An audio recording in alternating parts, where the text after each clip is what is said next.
Come on now, we talking about Karlton. OCD Bud.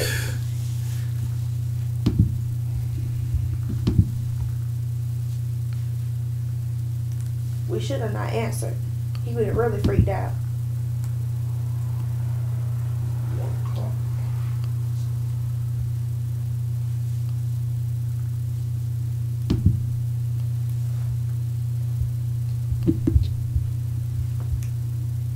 Is the TV supposed to be on? No. Oh, we in black right now. Oh, okay.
Okay. All right.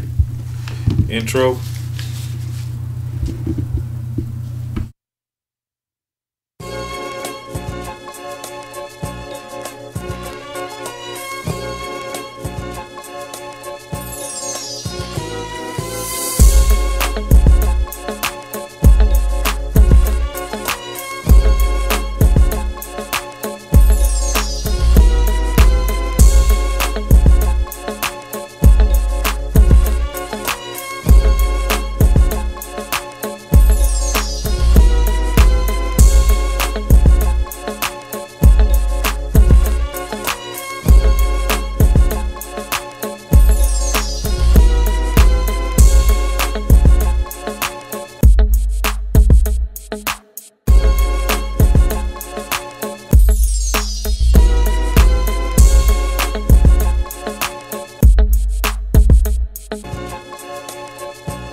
I'm Tamika Lampkin.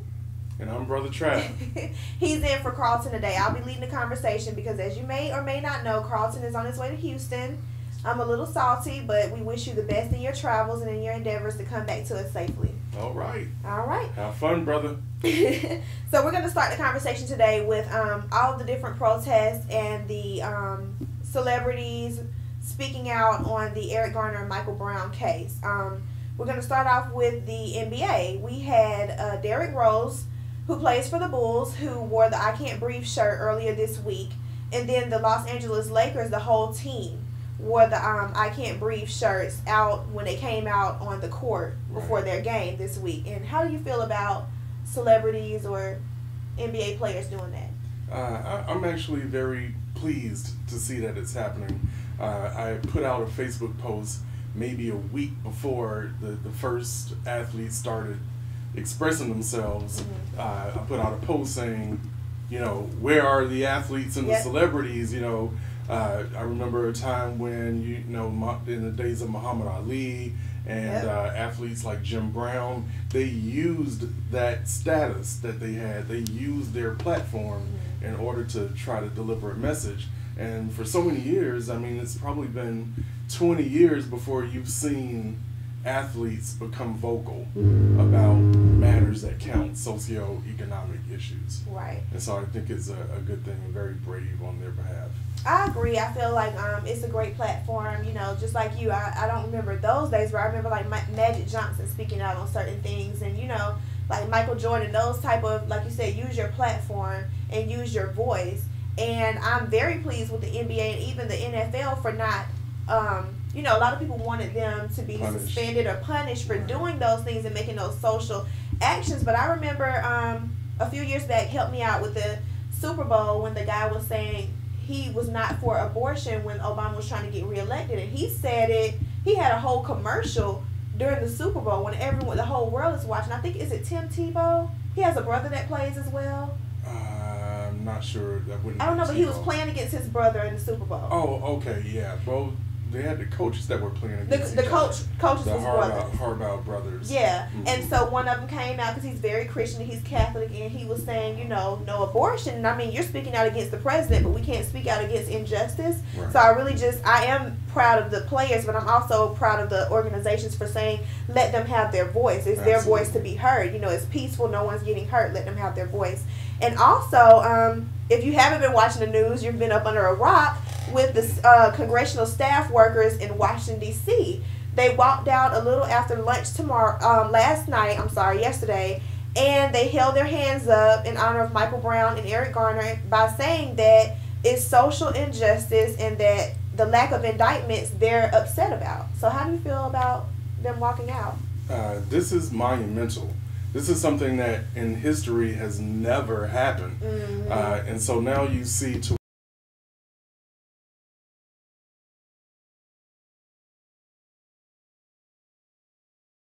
and the boycotts, the peaceful protests, is instrumental.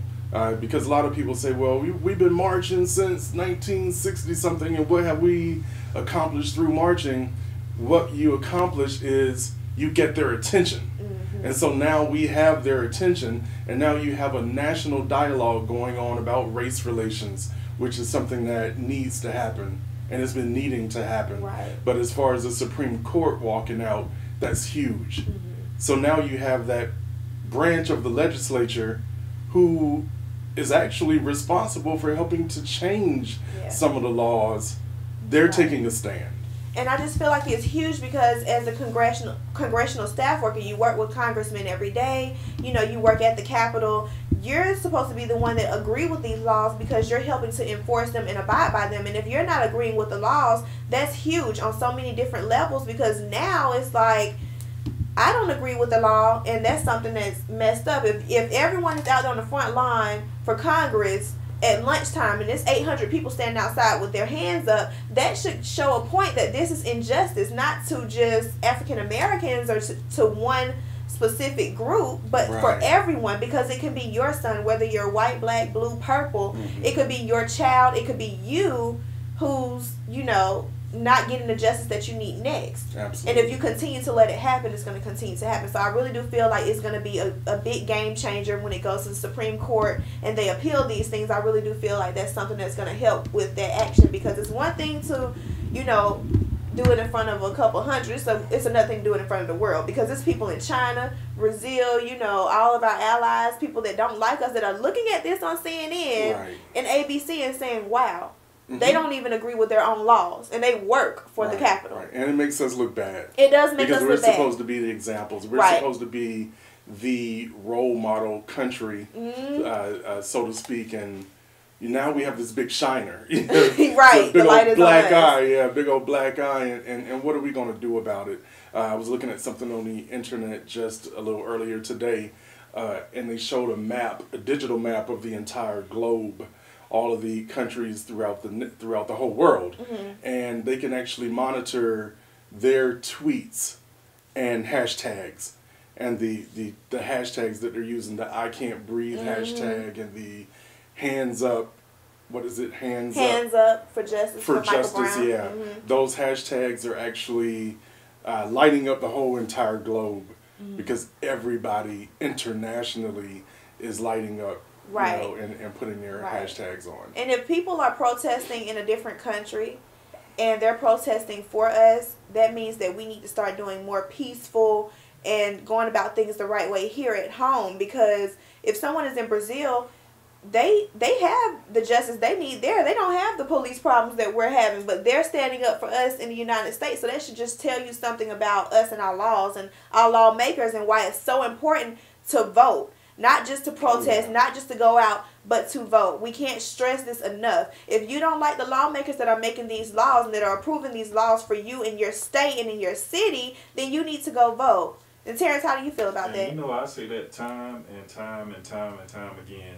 It's all about you and what you do in your community. It's not about, leaving it up to somebody else. Just because you live in poverty, that does not mean that you don't have to go out and vote, because your vote really does count, regardless of how you may look at it. I even have some of our older generation saying that, it doesn't matter. I'm tired of voting.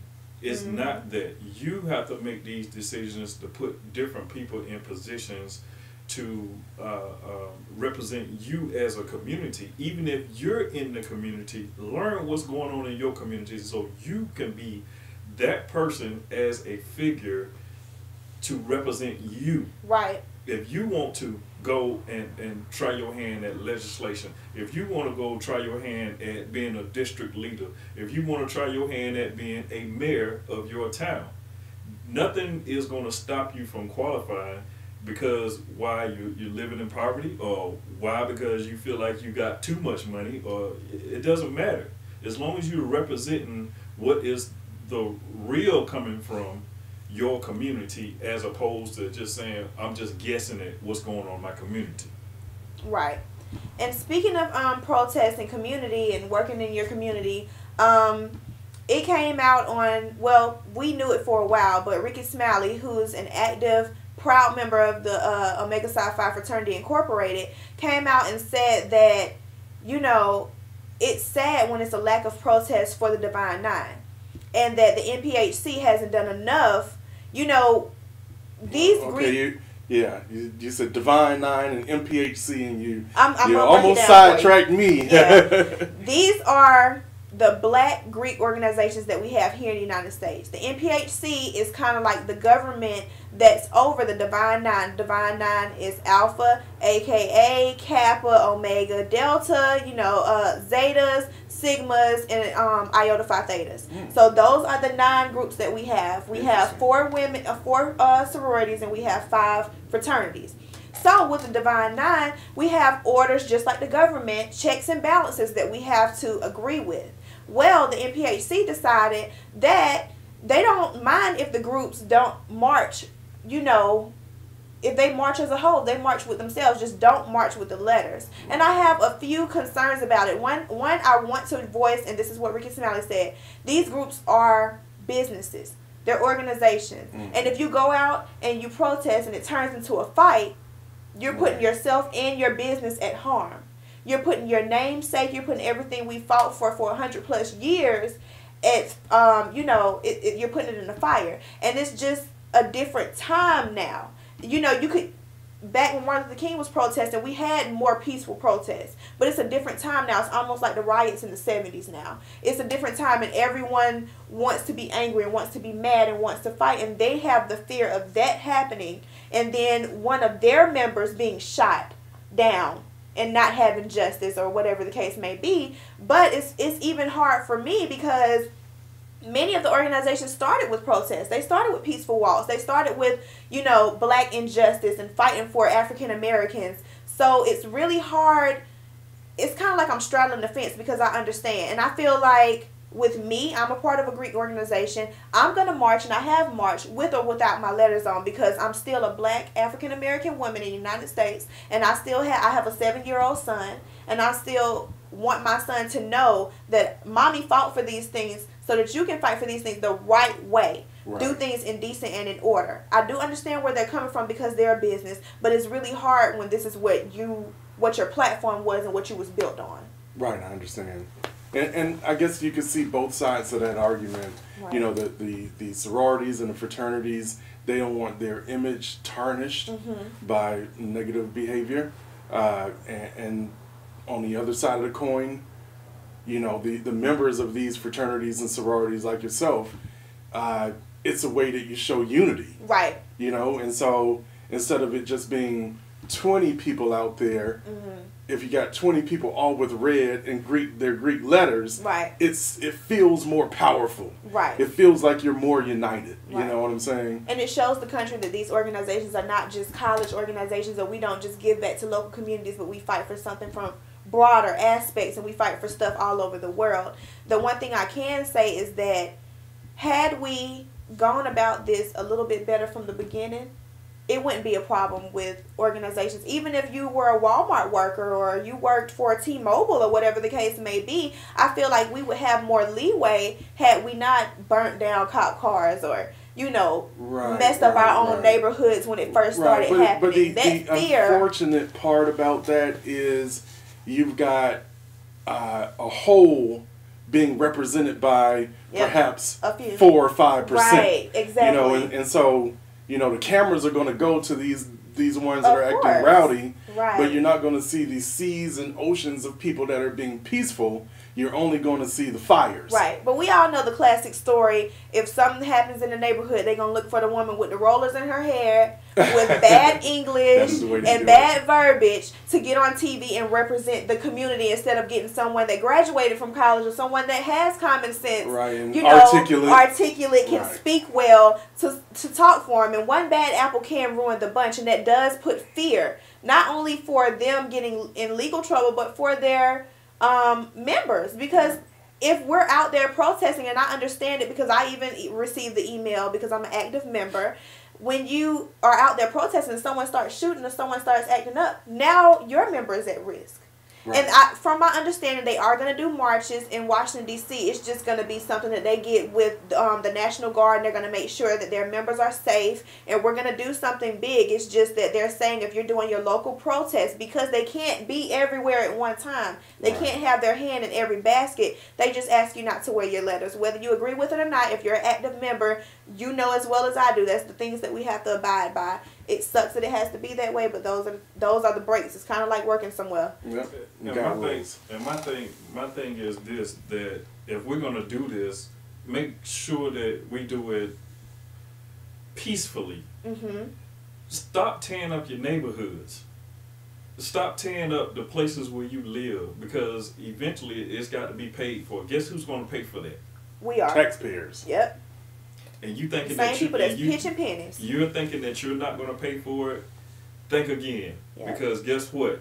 When you get ready to go to those stores, back to those stores, guess what? They're going to raise their prices just to pay for that. And in the end, the insurance companies are going to look at, you know, is this store or this business a liability, and raise the insurance on the particular business, or say this area was part of rioting, or again, putting a label on us because we're out here putting a label on ourselves, you know, doing exactly what they portraying us to be. Right. And then we say it's so hard to get things in our neighborhood, like Terrence was saying, but then you do these things in your neighborhood, and it's hard because you have to get the security, you have to get the Congress, you have to get the Senate, the people, the local mayors, and, you know, the people that do the rules and regulations to say, yeah, let's go ahead and put this here because this neighborhood needs something nice.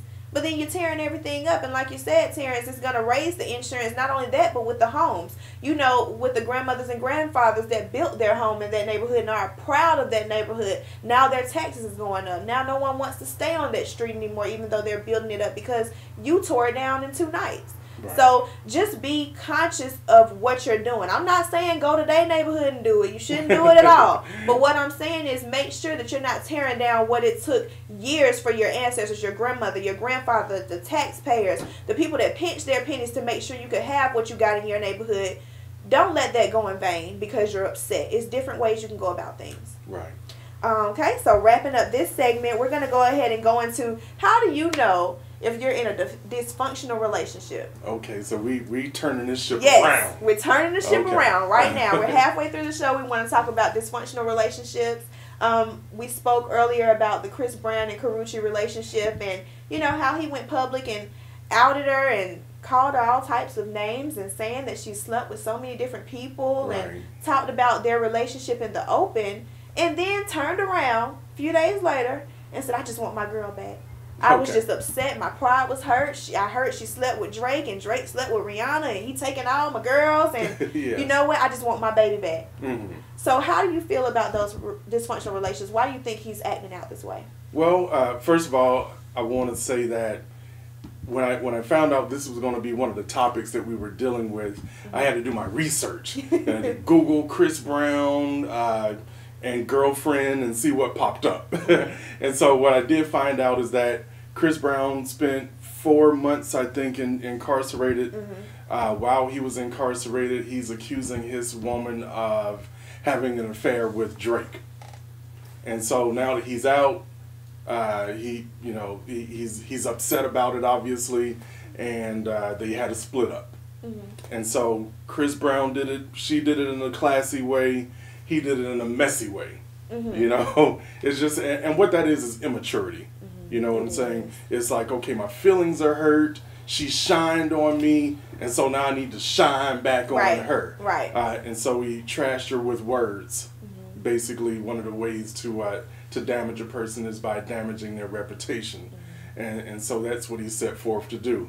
The thing about Chris Brown, and what I'm noticing, and I'm just someone from the outside looking in. We all are. Right. And what I'm noticing about Chris Brown is I think the man has some issues.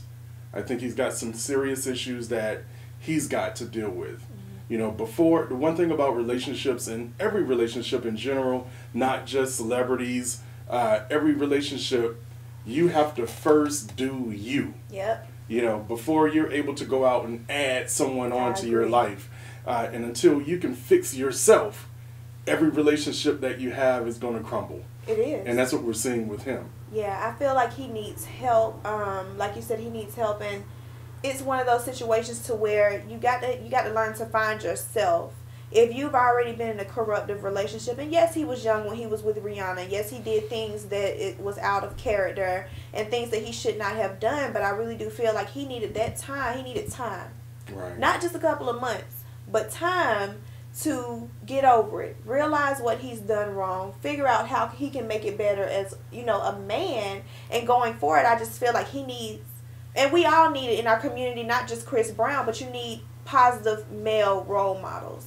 And it goes back to the Justin Bieber effect and all these different things. These young guys are acting out because they don't have anyone in the industry like back in the day when you had Stevie Wonder and Luther Vandross and all these men to coach you to be a man. You know, the OJs and, you know, all these people to say, hey, this is what you do. This is how you talk to a lady. These are the songs that you say. These are the things that you do. And then you got them saying, well, these girls ain't loyal. And all these women running around saying, yeah, these girls ain't loyal. And then he turned around and pointed at Karrueche. You're like, oh, poor girl. Well, that's his girlfriend when he made the song. So he had to be feeling a certain type of way. You never heard the OJ saying, well, these girls ain't loyal. You heard them serenading and praising women and, you know, these different things. And yes, it's pop culture. And yes, we all dance to it and we sing to it and we nod our head. But just be conscious of what you're putting into the atmosphere, because what he's singing is how he's feeling.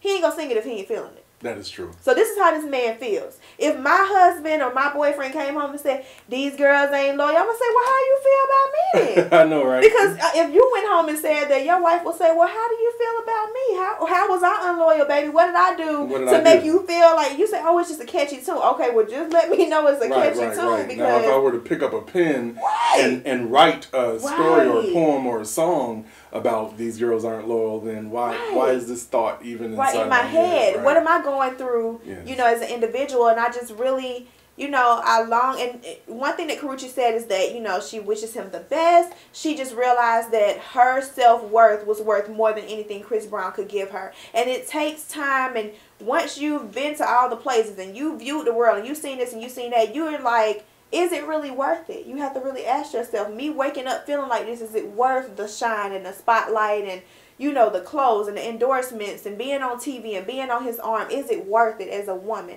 And I really feel like something came in her to say, no, it's not worth it. Right. And he, like we said, reacted in a negative way.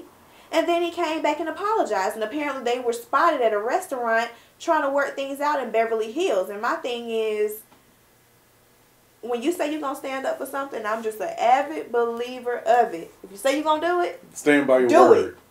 Do it. If you ain't ready to do it, don't tell nobody you're ready to do it. I tell my friends all the time, if you ain't ready to leave your boyfriend, don't tell me you're ready to leave. Right. Don't tell me nothing negative about him. I don't want to hear it. Unless you hurt or he's beating on you or something, I don't want to hear it, because now my opinion has changed, not only of him, but of you. Because now you're stuck in this, you're staying in a relationship that you're not stuck in. And you're staying somewhere, but you're unhappy. And you want to tell me how he talked to you any kind of way, he cheating on you, this. Why are you there? Don't tell me if you're not going to leave. Because I can't help you. Right. So how you feel about that, Terrence? I mean, a lot of times what we wind up doing is a lot of times what we wind up doing is saying stuff in the relationship and not realizing that when we talk to outside people, you only hearing one side of the story. And sometimes we tend to pick just sides. tell a little bit of a lie to make it seem worse than what it is. And that's the reason why I've learned over the years to not talk about it to anybody, because you might bash this person, and then the next week or 2 weeks, y'all back together, and then you looking like a fool. Right. Yeah. You know? So the best thing is to try to work out your relationships amongst each other. And the other thing that was what went down with Chris Brown and Karrueche was that Chris Brown actually went to his parents. Yes, went to his parents. Went to her parents to see what can they do to help Chris Brown get her back.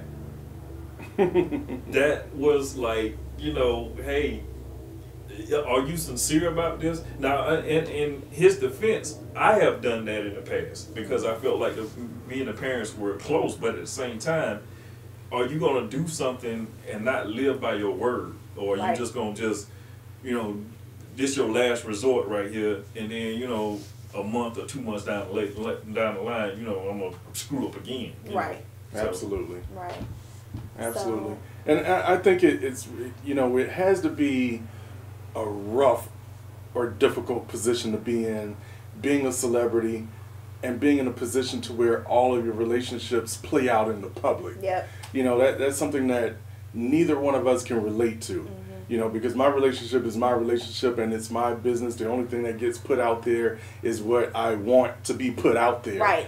You know, they have a different relationship, a different dynamic to where there's always going to be cameras following them around. If anything happens, people know. There's a gossip, you know, and it's got to be a very awkward position. It is, and it must be hard to try to be so perfect in a world where, you know, you have arguments daily. Even if it's, I asked you to bring chicken home and you brought home turkey, and I'm mad at you because I don't want turkey, I want chicken. Yes. And you know, when stuff like that play out, oh, she was looking mad today, or he looked like he was pissed off, and it could have been a moment in something time. minor. Something so small that blows up to something so big. But also, this is why you should not be posting all this stuff on social media. It's nobody's business. Half of it is, you have to keep in the back of your mind is that they're entertainers. Yep. And this is entertainment. Yeah. And they realize that they're putting on a show.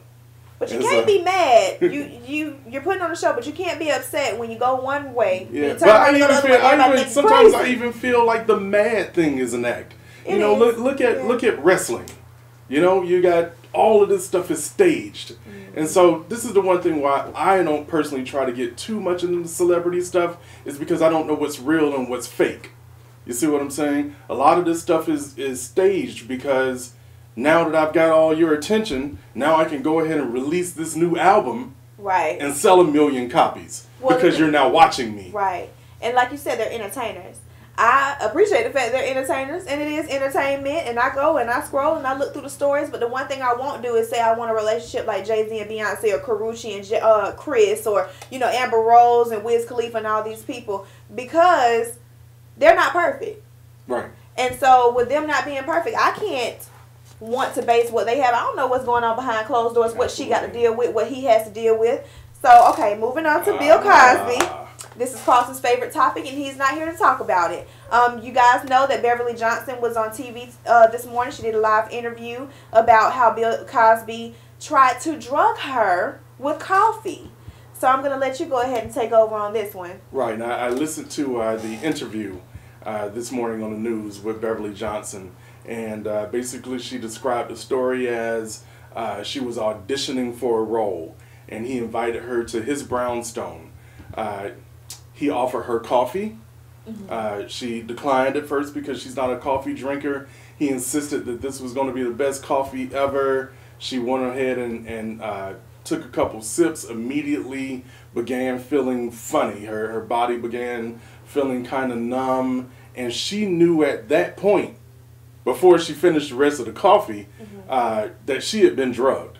she realized at that point that he had done something to her drink. And so she got upset. She started calling him names. He then got upset. Mm-hmm. And so this was actually one of the first instances where the person is saying that Bill Cosby actually got irate. Yeah. And so he got upset. He dragged her out of the apartment or out of his home, down the stairs and into a taxi cab and saw her off. Yeah. So, I mean, it's starting to get a little bit deeper now, you guys, with this Bill Cosby thing. And I tell people all the time, everybody can't be lying. Right. And I'm not saying that he did or he did not do it. What I'm saying is that when everybody keep having the same story, everybody keep coinciding in the same way, this is the reason why you don't idolize people. Why you don't idolize entertainers, comedians, TV shows. People are writing these scripts about their lives. That don't mean that's who they are. You don't idolize anyone, not even your minister, because we all fall short. That's so right. Just take that into consideration the next time you say, hey, I want to be like this person, or I want to be a father like Bill Cosby and the Cosby Show. I want to do this and I want to do that. Be great because you want to be great. That's be right. Great because you want to, be better than who you are, not because of who someone is. Because as we can see, anyone can fall and the tables can turn.